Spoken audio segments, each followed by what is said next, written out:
vamos a reflexionar un ratito más sobre algunos puntos que necesariamente tenemos que incorporar para nuestra práctica cotidiana. Primero, ayer fue un día que amanecimos tristes, al menos los veteranos, ya que estamos acá, que tenemos un diario muy temprano, porque mientras recordemos el diario nos enteramos de la muerte del nene San Filipo y de la Chunchuna Villafán. Muchos de los que están acá, pero el nene San Filipo y la Chunchuna estaban en el avión que trajo a Perón en el 70.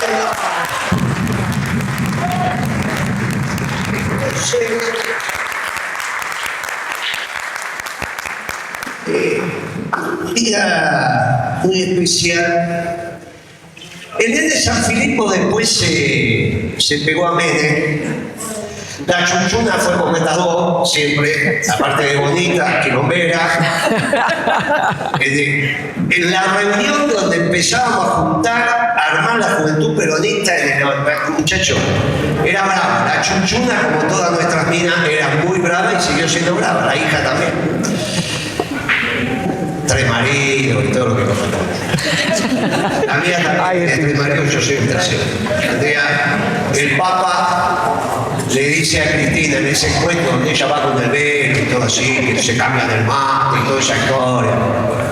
Le dice, no, porque yo soy muy amigo del marido de Marta, del ex marido de Marta, que es mi mujer actual, que falleció.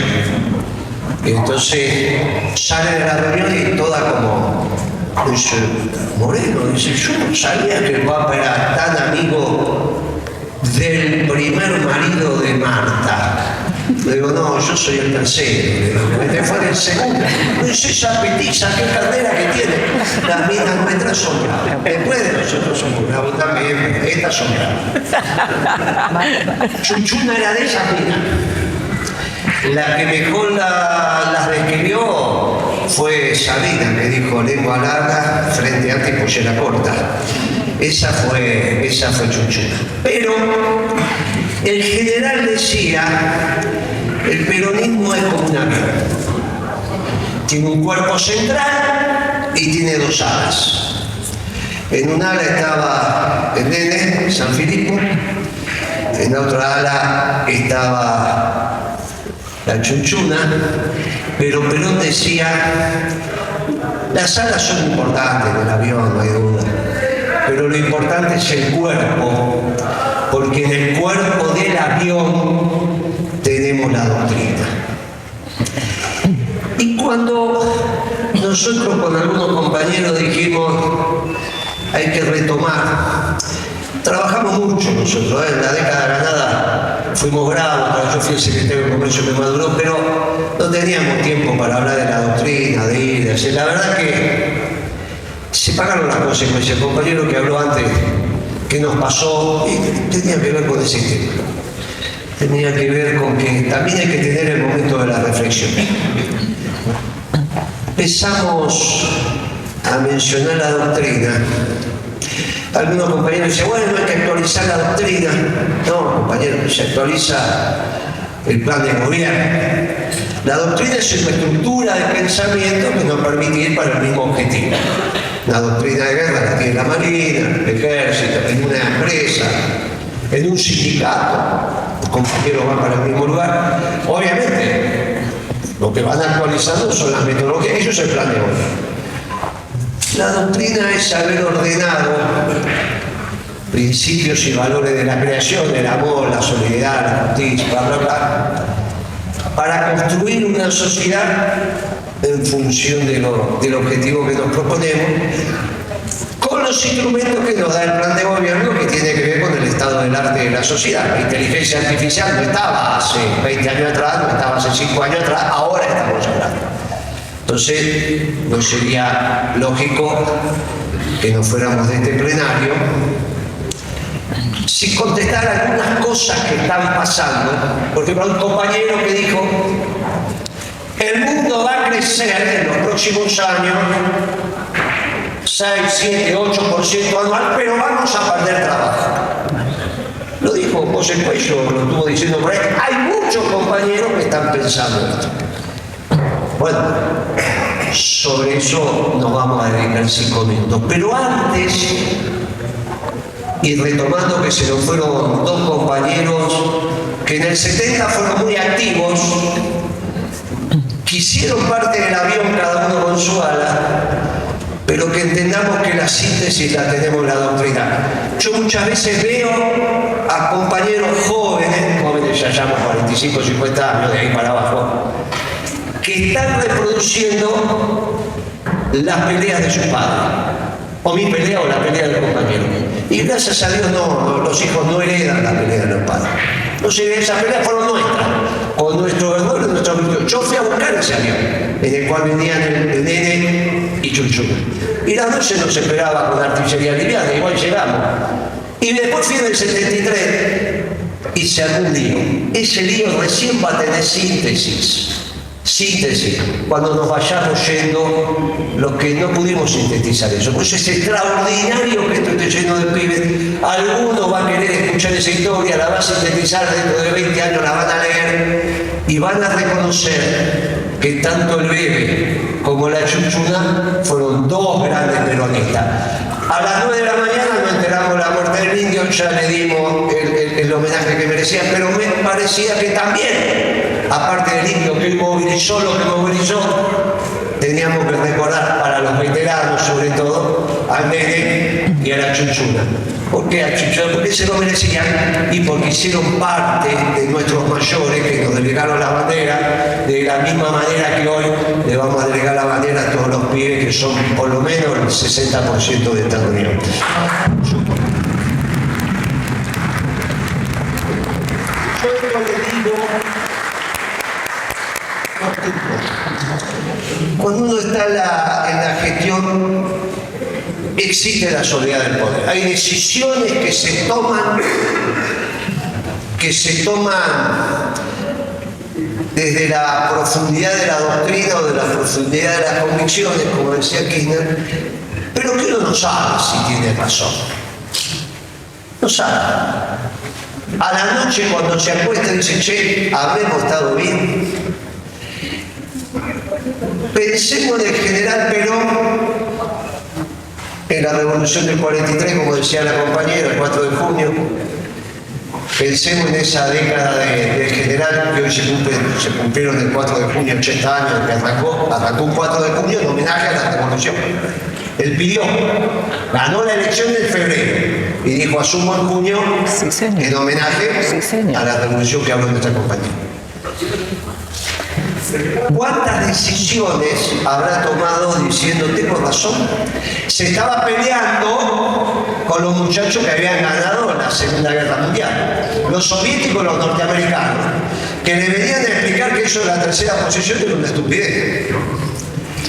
Como siguieron repitiendo después de la fusiladora, porque no se olviden que el Partido Comunista no solo hizo parte de la Unión Democrática, también hizo parte de la Revolución Fusiladora. Con lo cual la historia oficial argentina también está influenciado por el Partido Comunista, que era que se enseñaba en las universidades. Cuidado con esto, porque mucho de nuestra cabeza está formada en ese antagonismo de la Guerra Fría. Y la política fue evolucionando. Obviamente evolucionando fue el mundo. Y a veces los pensamientos nuestros también se tienen que adecuar. Cuidado, porque esta influencia de lo que ahora se llama el progresismo viene de antes. Y la historia que escuchamos, que leemos, tiene mucho que ver con la Guerra Fría. Y Perón le decía que los dos estaban equivocados, no decía uno está equivocado. Decía, está equivocada la explotación del hombre por el hombre, del capitalismo salvaje, pero está equivocada la explotación del hombre por el Estado. Cuando era la dicotomía posible donde uno se tenía que alinear.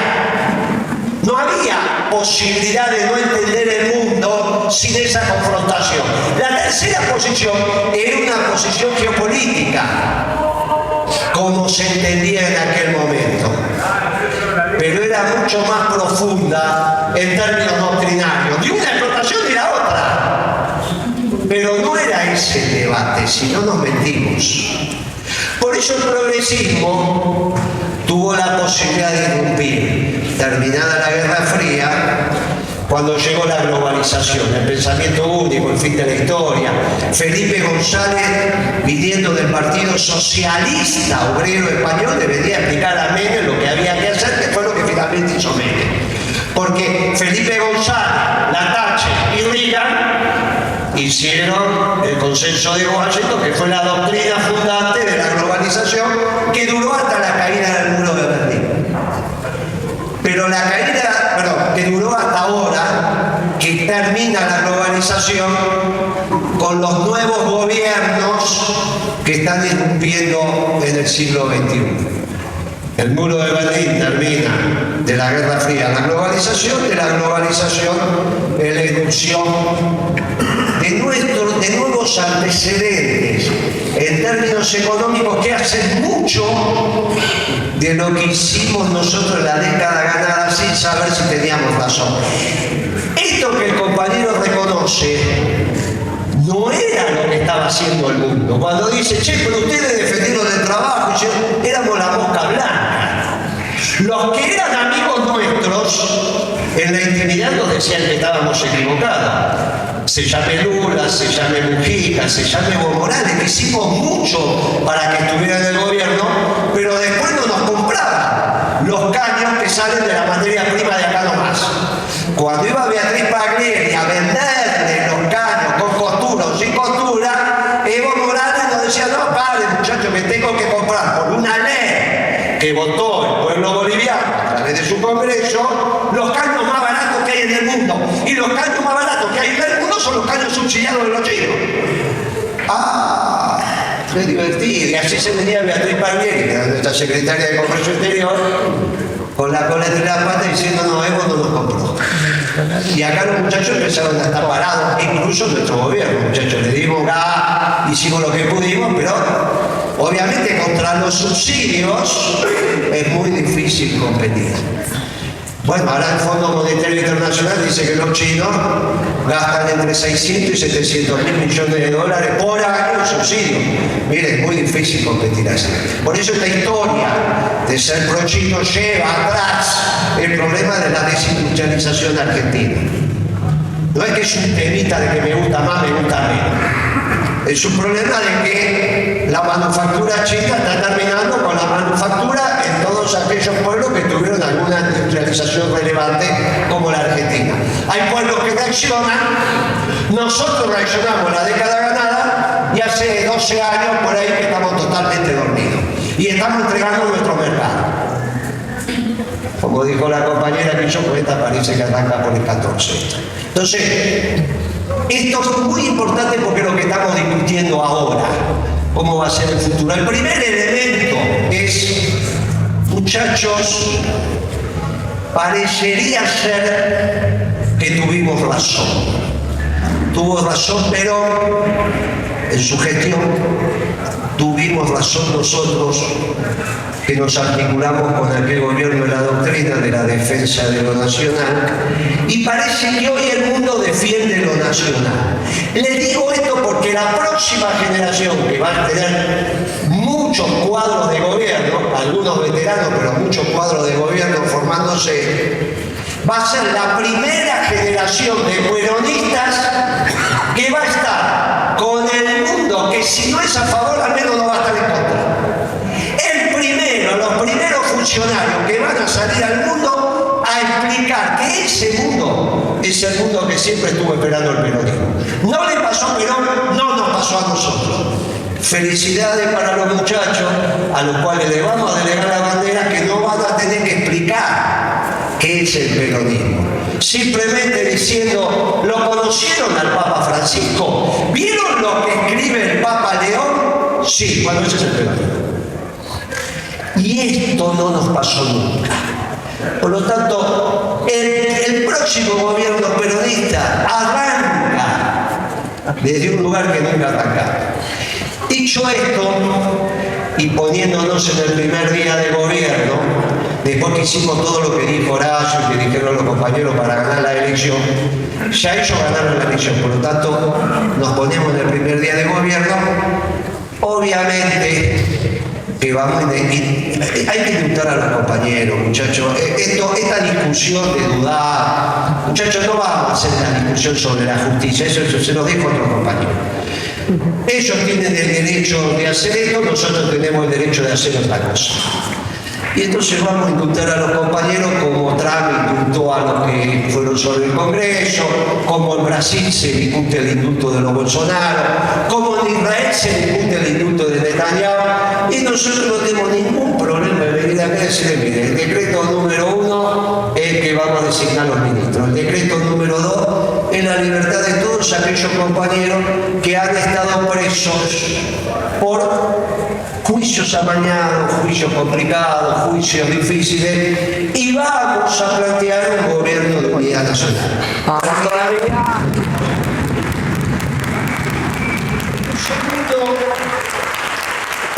segundo es que el periodismo nunca, yo entiendo a algunos jóvenes que a veces... Mire, había un muchacho radical que se llamaba Carranza, que participó en el bombardeo de Plaza de Mayo. Son los famosos comandos civiles radicales, eso eran todos radicales. Tiene una estación, lo que anda por Capital, Santa Fe y Dorrego, una estación de subte, una estación de tren. Tuvimos 12 años en el gobierno y se siguió llamando Carranza. Nunca fuimos a cambiarle. No somos eso. No le cambiamos los nombres a las cosas. La mayoría de las autopistas, son todos radicales, no se los cambiamos.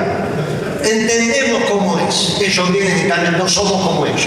Digo porque algunos dicen, che, ahora cuando volvamos al gobierno, no vamos a hacer eso. Algunos somos de misa semanal, otros irán a los templos, otros somos hombres y mujeres de la trascendencia. Y nos guía el amor. Nunca nos va a guiar la...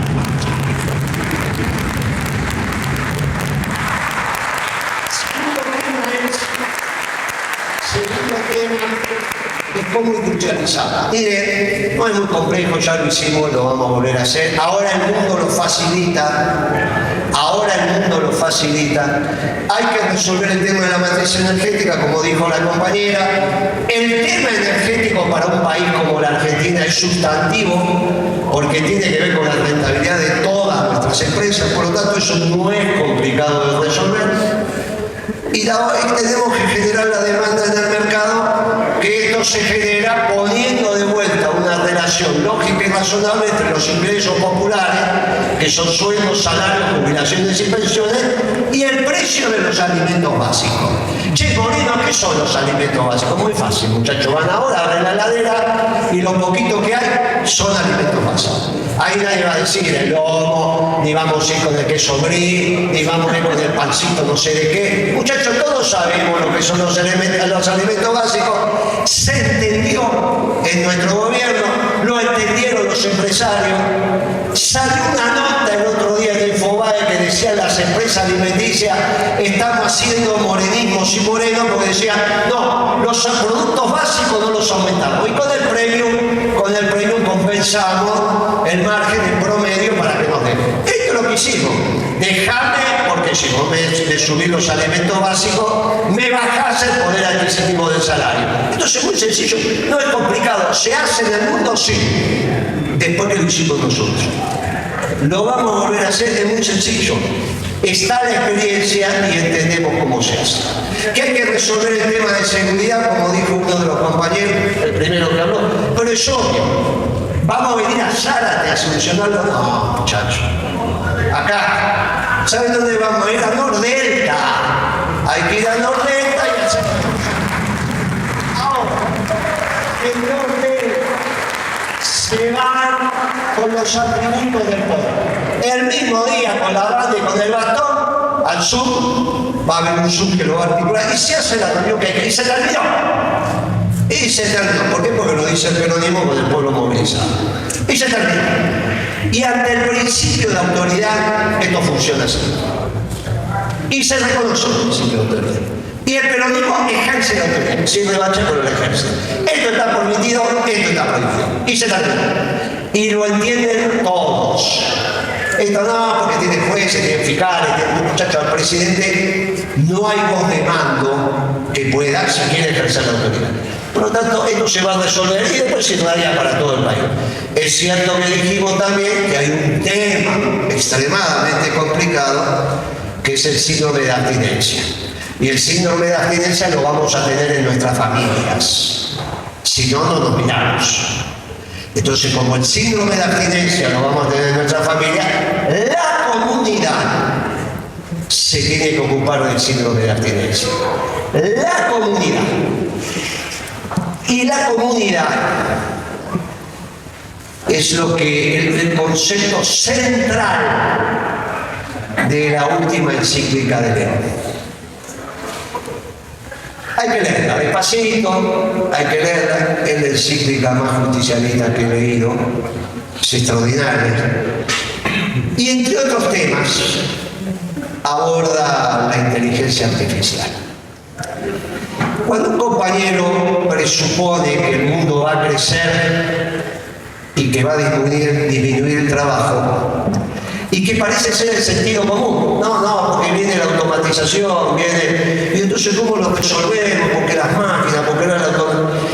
Uno dice, mirá, esta certeza de que la doctrina peronista es verdadera se diluye, porque la doctrina lo que dice es que hay una sola clase de hombres, los que trabajan. Y si el mundo crece sin trabajo, estábamos equivocados. Problema muy serio. Antes de hacer la declaración, habría que haber juntado un núcleo de pensantes del peronismo que siempre dice, che, nos equivocamos en la doctrina. ¿Cómo que el mundo va a crecer sin trabajo? Eso lo pueden decir los europeos, lo pueden decir otras categorías de análisis, pero que nosotros que decimos que hay una sola clase de hombres, ¿cómo funciona?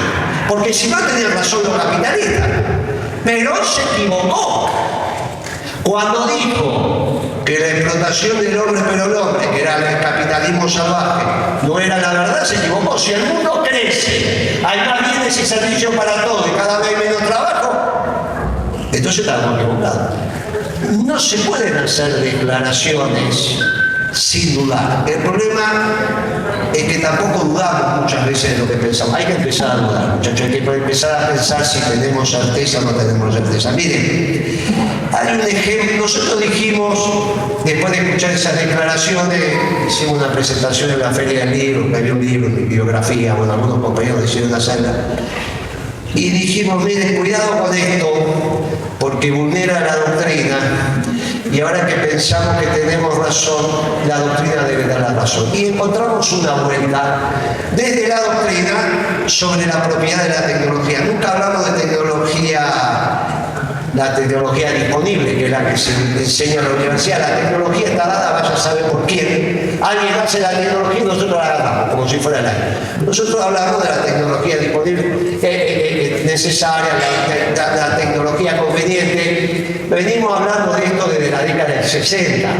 Yo en la década del 60 tenía 5 años, pero me hago cargo de lo que dijeron nuestros mayores. ¿Por qué no se incorpora esto? Bueno, porque no se estudia en la universidad. ¿Por qué no se estudia en la universidad el concepto del peronismo de tecnología conveniente? Porque no hace parte del concepto académico que definieron los europeos. Mucho de eso nos pasa a los americanos. Si el pensamiento no está asociado a lo europeo, no es académico. Y ahí tenemos un problema con la formación. Porque en realidad en la universidad se enseñan otras cosas. De hecho, en la universidad que fundamos nosotros no se enseña la economía que hicimos.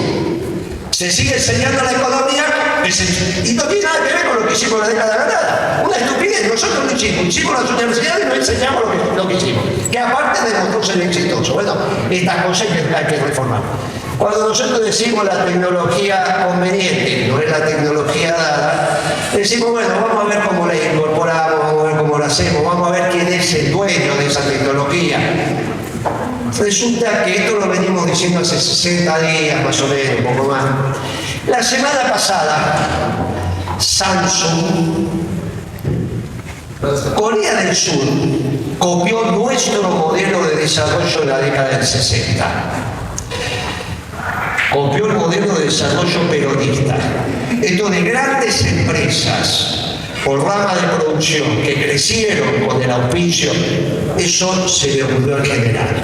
Cuando lo llamó a Ditela, el padre de estos dos que ustedes conocieron, le dijo, ¿vos sabés hacer caño? No, nunca hice caño. Empecé a hacer, pues vamos a hacer el gasoducto San Martín, que era el que traía el gas por primera vez de Comodoro Rivadavia a Buenos Aires. Pero como las nuestras no sabían cocinar con cocina a gas, ahí apareció la que todavía cuando era grande empezábamos a ver, doña Petrona, que fue un invento del peronismo para enseñarle a cocinar a las nuestras de cómo se cocinaba ya no en la cocina universal, que era la que sabía de usar, sino con gas. Doña Petrona y su asistente. A su asistente, muchos años después, en la década ganada, nos sobraban las menudencias. Cuando uno tiene más plata, ya no come las menudencias y nos olvidamos de comer menudencias. Si ustedes buscan los programas, los van a ver que empezamos otra vez a guiso de arroz con menudo, a hacer el hígado a la veneciana, y se pasaban por Canal 11 porque había que consumir eso también, muchachos. Había que, también, todo eso también es un proceso educativo que en general no supo hacer y nosotros lo supimos hacer sin poner el escudo, simplemente generando conciencia. Cuando Perón le dice a Ditela, al viejo Ditela, vas a hacer caños, los hizo. Y son los caños que todavía hoy están trayendo gas. Eso, en la década del 60, lo copian los coreanos.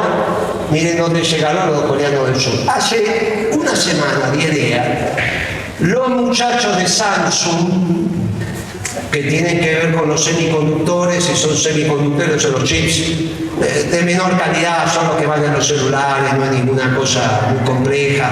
Para esas cosas complejas los norteamericanos, algo de Europa o Taiwán, o ahora dicen los chinos, yo tengo muy duda. Pero no son los coreanos. Decidieron hacer un paro. Y no sé por qué, pero iban a hacer un paro de 19 días. Vaya a saber por qué 19 días. Hoy hiciste un paro de 19 días, todo de golpe. Bueno, acá con 2 días casi. Estos tipos dijeron 19. Se murió bárbaro en Samsung. ¿Por qué era el paro? Porque incorporaron la inteligencia artificial. La inteligencia artificial generó productividad, bla, bla, estaban echando gente, esto, aquello, allá. ¿Cómo terminó la historia? Terminó en un acuerdo entre el sindicato y la patronal, en este caso es Samsung, con un bono para cada trabajador de ese departamento vinculado a la inteligencia artificial, semiconductores y bla, bla, bla, bla, de $330.000 para cada trabajador, $330.000. ¿Cómo siguió? Aumento de salario del 20 y pico % de arranque. ¿Cómo sigue? Todos los años van a tener un bono que va a ser pagado en acciones de la compañía, ya que los trabajadores pasan a ser dueños de la herramienta de trabajo, del facilitador de trabajo a través de esas acciones. Yo les quiero decir a ustedes, porque estas son cosas que nunca las explicamos, que en el segundo gobierno de Cristina, nosotros cambiamos la ley del mercado de capitales y autorizamos a los sindicatos, por ley, aprobada en el Congreso, que podían gestionar el ahorro de los trabajadores en el mercado de capitales. Lo que ahora van a hacer el sindicato de Samsung, a través, ¿no? ¿Quién va a gestionar las acciones de los trabajadores cuando se lo den todos los años? El sindicato. Nosotros nos adelantamos varias décadas a eso. Peronismo siempre está. Lo que pasa es que no lo contamos. Se laburó tanto que nunca contamos que cambiamos la ley del mercado de capitales, que cambiamos la ley de quiebra, y los jueces estaban obligados a aceptar el plan de negocio de los trabajadores si era rentable como primera oportunidad para que la fábrica no cerrara. Todas estas cosas así son el gobierno peronista. Pero no le digo, no teníamos tiempo de hacer esta difusión. Por eso es interesante estos plenarios como vamos a hacer. Miren, la inteligencia artificial, como dijo el Papa León, es una herramienta que facilita el trabajo. Cuando empezamos a hacer pozos, los muchachos lo hacían con las uñas. Después agarraron alguna piedra, después agarraron algo que se parecía a una pala, después hicieron la pala, ahora lo hacen con retroexcavadora y nadie pensó que eso terminaba con el trabajo. La inteligencia artificial, como dice el Papa, no nosotros solos, es una herramienta que facilita el trabajo, no anula el trabajo, no reemplaza el trabajo, porque el trabajo, dice el Papa, no solo el periodismo, es el centro de la construcción de la sociedad. Ella dijo, su ordenador, es el centro de ganarás el pan con el sudor de tu frente. Esto, esta encíclica del Papa, le da al periodismo la contención y la iluminación universal. Por eso es el espacio escrito más importante para iluminar lo que es el peronismo en el mundo. La encíclica empieza a ser una encíclica que va a durar décadas, pero que nos facilita a nosotros los debates en el mundo. Cuando nosotros dijimos en la Feria del Libro de la UNED, miren que esto los trabajadores tienen mucho, los compañeros, otra cosa es que lo diga el Papa. Y esto es lo que tenemos que reconocer. Cuando nosotros decimos, miren que los trabajadores pueden, y otra cosa es que pase en Samsung, porque estos ejemplos nos permiten a nosotros también ratificar que estamos en el camino correcto. Y nos permite ratificar que los que están equivocados son los progresistas, son los prochinos, porque si el Partido Comunista China es el futuro del mundo, la doctrina peronista está equivocada. Si el Partido Comunista Chino es donde te tenés que reflejar, entonces nosotros estamos de más. Y el hombre no es cuerpo y alma, y la Argentina no es cuerpo y alma. Sin embargo, nosotros sabemos, porque la historia reciente nos está ratificando, que somos cuerpo y alma. Entonces no es esa alianza la alianza adecuada. Cuando empezamos a ordenar esto, nos encontramos con un peronismo que va a incentivar la producción, va a incentivar el trabajo, va a tener una alianza geopolítica correcta para recuperar el 25% de nuestra superficie que la tienen intrusada los británicos, esto es Carlos III.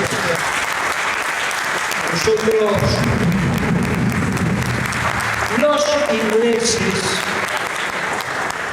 llámenlos adversarios, llámenlos enemigos. Mientras estén en mi casa son mis enemigos. En el momento que se vayan son nuestros adversarios. Pero mientras estén en mi casa son nuestros enemigos. Son nuestros enemigos los ingleses. Son nuestros enemigos. Por lo tanto, hay que hacer todas las alianzas que sean necesarias para que se vayan de Malvinas. Y no tenemos que estar influenciados por la Guerra Fría. Que hoy se sepa que Canadá es una monarquía es porque lo empezamos a hablar hace algunas semanas. Si no decían, no, pero mirá los canadienses, mirá los australianos, mirá los neozelandeses.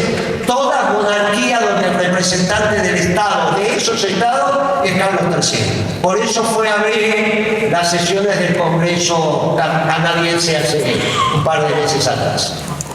Estamos en presencia de monarquías, sistemas parlamentarios monárquicos europeos en América, se tiene que. Y tiene que ser América para los que vivimos en América. Si es América para los que vivimos en América, se tendrá que ir Carlos III también de Malvinas. Y ahí es nuestra presencia clarita en términos geopolíticos.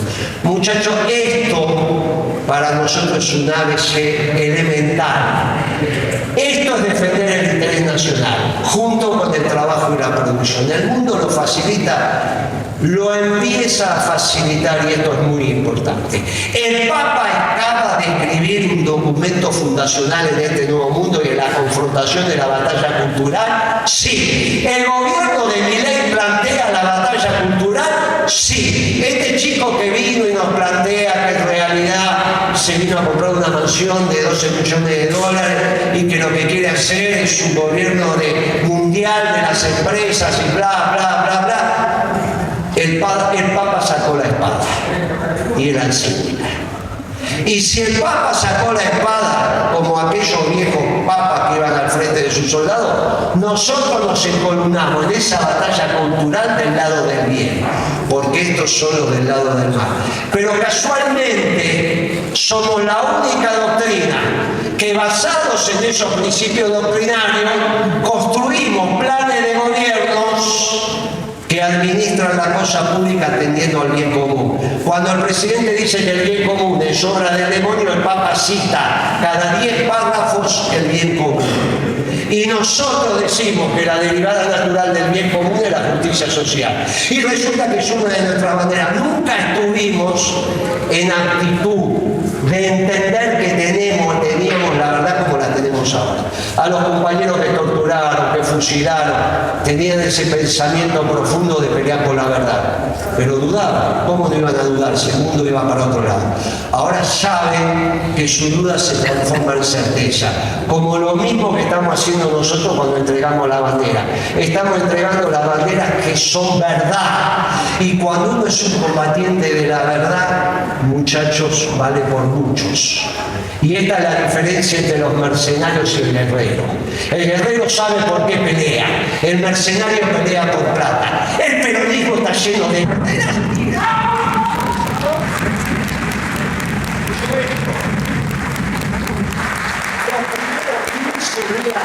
los primeros 15 días del próximo gobierno peronista van a ser muy divertidos. Van a ser bien divertidos.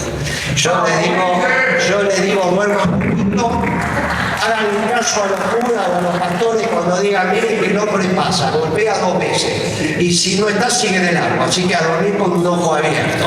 Los primeros 15 días de gobierno van a ser muy divertidos.